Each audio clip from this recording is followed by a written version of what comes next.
பாட்டிலுக்கு 10 ரூபாய் வாங்கும் முறையால் பொதுமக்கள் மட்டுமல்ல தொழிலாளர்களும் கடுமையாக பாதிக்கப்படுகிறார்கள்.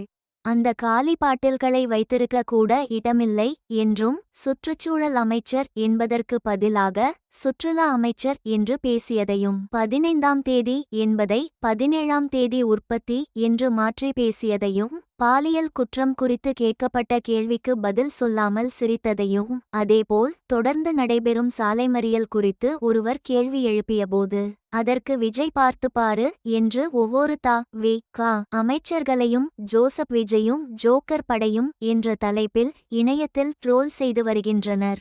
இந்த பாட்டிலுக்கு 10 ரூபாங்க உண்மைதான். அந்த தொழிலாளர்களோட கஷ்டம் உண்மைதான்.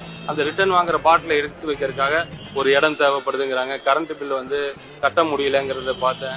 பாட்டிலுக்கு 10 ரூபா, பாட்டிலுக்கு 10 ரூபா, பாட்டிலுக்கு 10 ரூபா, பாட்டிலுக்கு 10 ரூபா.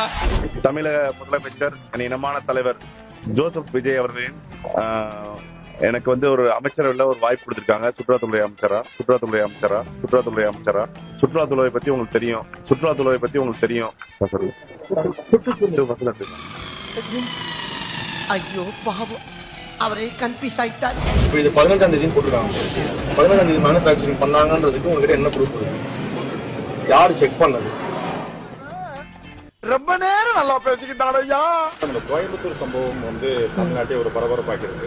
ஒரு பெண்ணா நீங்க அதை என்ன எப்படி அந்த சிரிக்கிறானி வெக்கமா இல்ல? கூட தொடர்ந்து சாலை மறியல் கூட டீசல் கூட வந்துட்டாரு. கடுமையான தண்டனைகள் வழங்க அதுக்கு கூடி சீக்கிரம் சிஎம் ஆக்ஷன் எடுப்பாரு. கவலைப்படாத, எல்லாம் மேல ஒருத்தர் இருக்கான்ல, அவன் பாத்துக்குவான். இவங்க எல்லாம் யாரும் இங்க தற்குறிகள் எல்லாம் கிடையாது. இவங்க எல்லாரும் தமிழ்நாட்டு அரசியலோட ஆச்சரிய குறி.